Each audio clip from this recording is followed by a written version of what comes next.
Hey, welcome in. Well, just when I feel like I can't be any more shocked by the cult, well, they just shock me even more. I see something like this and I think, how can this actually be real? But apparently it is. Here's a headline. The book elementary schools are requiring to teach kids about Black Lives Matter. Now, the Black Lives Matter part of this is kind of just incidental, really. This is just a book of racial hatred. And I will show you. It doesn't seem to be very shocking to this website. What do they say? As students head back to school this fall, whether it be online or in some rare instances, in-person education, they tend to do so against a backdrop of social upheaval and a cultural acknowledgement that Black Lives Matter. I guess that's assuming that nobody cared before. And I guess it doesn't matter that they're a Marxist organization that wants to destroy the nuclear family, in their own words. But anyway, that's left teachers' unions and the administrators they help design curriculum struggling to find the right way to teach children about what's happening in the world. So I'm going to show you a page from this book in a second, and you can decide for yourself if that's the right way. But let's look at this first. This is particularly difficult to address with elementary-aged children. Let me repeat that. Elementary-aged children who may not be able to understand what's going on unless it's phrased in the right way, or who may have parents sheltering them from everything that's happening entirely, sheltering them from propaganda. Here it says, who may not be able to understand what's going on unless it's phrased in the right way, who don't understand what's going on, and just need to be propagandized into unthinking, unquestioned dogma. So what is phrasing it in the right way? What is phrasing it in the right way? Well, let's jump straight to the most important page in this book. So here we have it. We've got a kind of human shape here with a hand, and it's made out of a $20 bill with the head on fire. Looks like hooves for feet and a devil's tail. And there's a contract here. What does that say? Keep in mind, this is for very young children. Contract, binding you to whiteness. Binding you to whiteness. So this devil here, clearly a devil, got a devil's tail, cloven hooves. This devil has got a contract it wants you to sign, binding you to whiteness. Okay, now if this is already feeling like something you might have seen in Germany in the 1930s, you're correct. This is evil. You get stolen land, stolen riches, plus special favors. Whiteness gets to mess endlessly with the lives of your friends, neighbors, loved ones, and all fellow humans of color. Underneath that, your soul, sign below. So you're going to sign your soul away to the whiteness devil. Okay, this is a children's book. Underneath it says, land, riches, and favors may be revoked at any time for any reason. They are telling you that whiteness is evil. They are telling you that this is racial hatred. They are telling you that white people are evil here. This is sick. This is disturbing. Again, like this would look absolutely in place if you just changed the target of it around. This would be absolutely fitting in Germany in the 1930s. No question. Oh, and here it says for the purpose of profit. So, not a big surprise that these are obviously Marxists, right? So, I guess they just had to phrase it in the right way. Well, that's nice.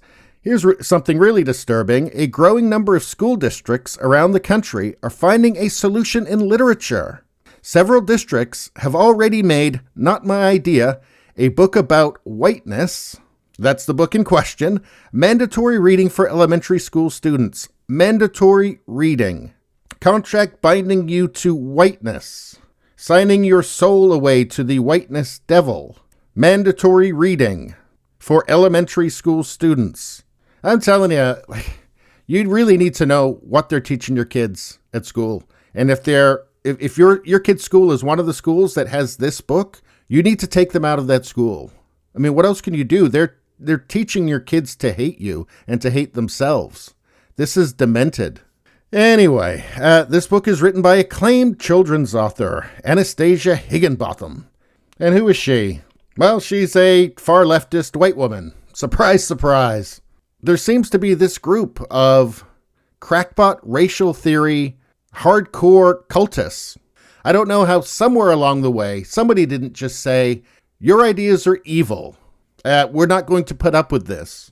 Anyway, this is an article from The Atlantic from a leftist interviewing her who doesn't totally agree with her. He says, the children's book author Anastasia Higginbotham and I disagree on how to teach young Americans about police killings and racism. Well, you could start with FBI statistics, but that's maybe not going to get the right message across, is it? Oh, well, too bad. I guess we'll just have to give them weird anti-white propaganda. Okay? He says, in a recent article, I questioned whether her book, Not My Idea, which is now being used in public school curricula for young children, was appropriate for kindergartners. So at least he's able to go that far to say, to question whether or not it's appropriate for kindergartens. I have an answer for that. It's not appropriate for any decent person of conscience. But anyway, I guess we differ on that. Not My Idea begins with a white child seeing footage of a police officer murdering a black man on television and the child's mother trying to shield her from the images.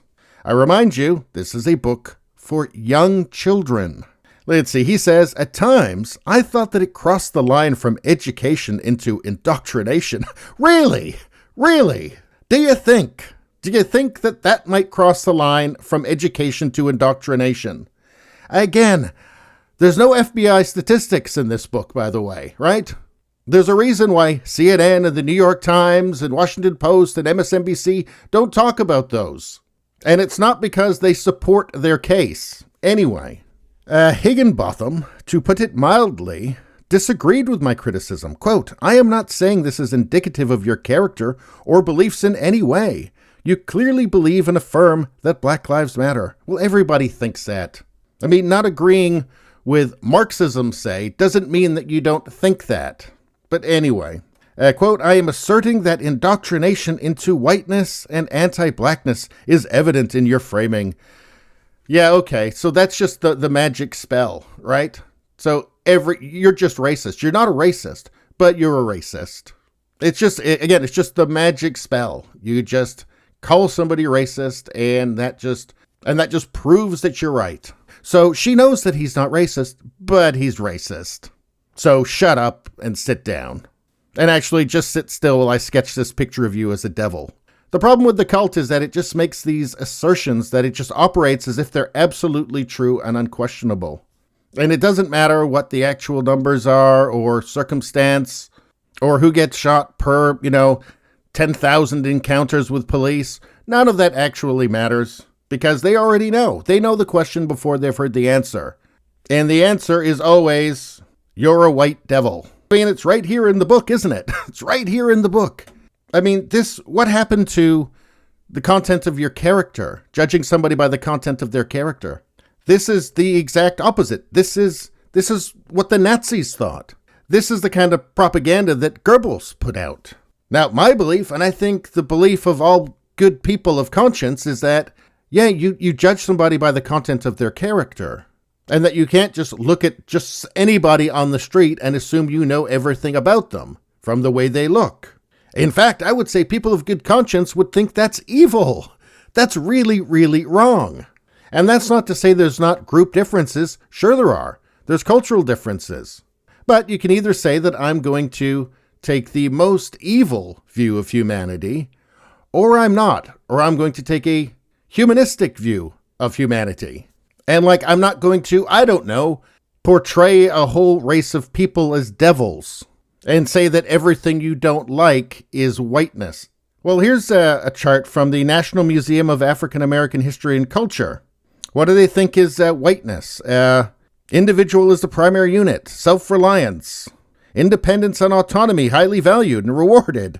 Let's see, the nuclear family. Children should have their own rooms and be independent. Let's see, objective, rational, linear thinking. Cause and effect relationships. Cause and effect relationships. I mean, come on. How about this? Hard work is the key to success. Work before play. How about plan for the future? Delayed gratification. So basically everything that would make you successful in life, regardless of what culture you're in, is whiteness. So that's not totally insane, right? Anyway, apparently this book has been widely praised for the way it addresses these complex issues. Here's just a few of the glowing reviews it has received from the New York Times.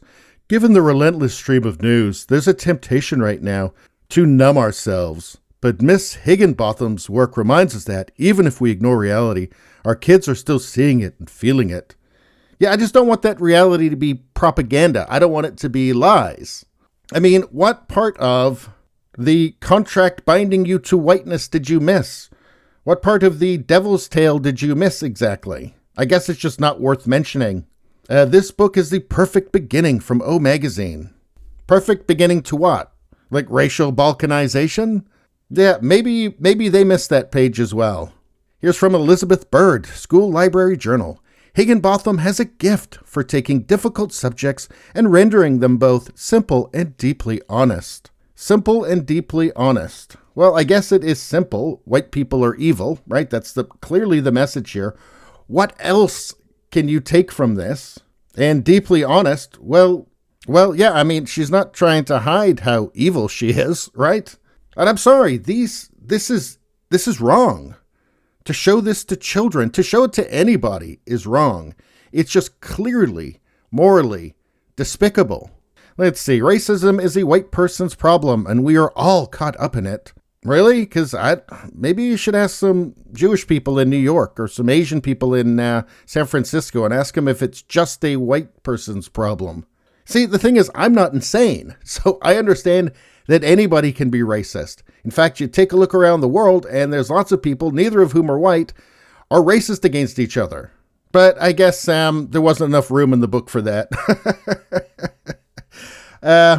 Anyway, this could be the thing that breaks wokeness. It could be. When parents see that this is what their kids are being taught. You know, I mean, Steve Bannon made the point on Tim Pool's show that the French Revolution didn't happen until the women got pissed off and marched on Versailles. I think this is about to piss off a lot of mothers. And certainly if you find out this is being taught in your kid's school, you need to say something about it. But anyway, that's all I got to say about that. Please subscribe, like, and share. That really helps me out. If you just like to listen, there's the podcast, Radio Baloney. It's on pretty much every platform. If you look for it, you will find it. Thank you very much. I'll see you next time.